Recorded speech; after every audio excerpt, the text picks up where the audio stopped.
तर आखाती देशातल्या युद्धामुळे भारताच्या शेतकऱ्यांचं मोठं नुकसान होत आहे. जलवाहतूक थांबल्यामुळे द्राक्ष निर्यातीला फटका बसलाय. हजारो कंटेनर्स सध्या बंदरांमध्ये अडकून पडले. त्यामुळे द्राक्ष बागायतदार शेतकरी आणि व्यापाऱ्यांचं नुकसान होत आहे. शेतकऱ्यांचं सध्या सरकारच्या भूमिकेकडे लक्ष लागलंय.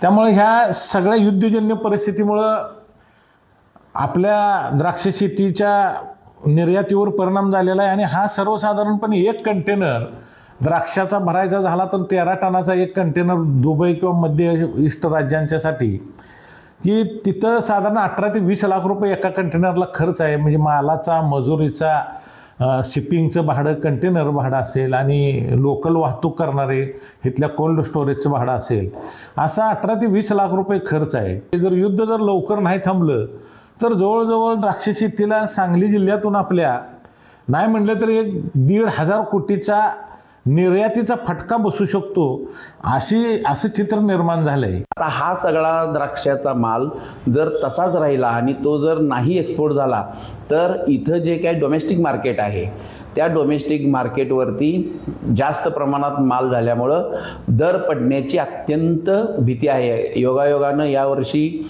थोडंसं शेतकऱ्यांना 2 पैसे चांगले मिळायला लागलेत, कारण यावर्षी मालाचं उत्पन्न कमी आहे आणि रमदानचा महिना हा बरोबर द्राक्ष सीझनमध्ये आल्यामुळं मागणी खूप आहे.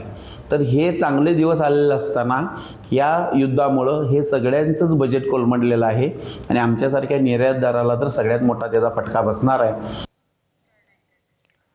तर युद्धामुळे केळीची निर्यात सुद्धा ठप्प झाली आहे. त्यामुळे जळगाव जिल्ह्यातील केळी उत्पादक संकटात सापडलेत.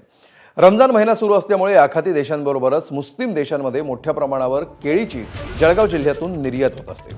युद्धापूर्वी केळीचे दर 2500 रुपये क्विंटल एवढे होते, मात्र आता 1500 रुपये क्विंटल एवढ्याच दरांना केळी विकली जाते.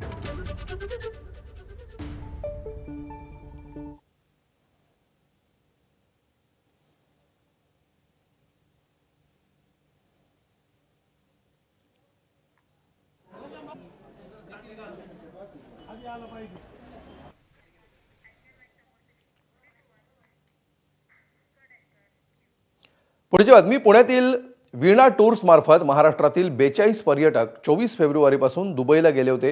मात्र अमेरिका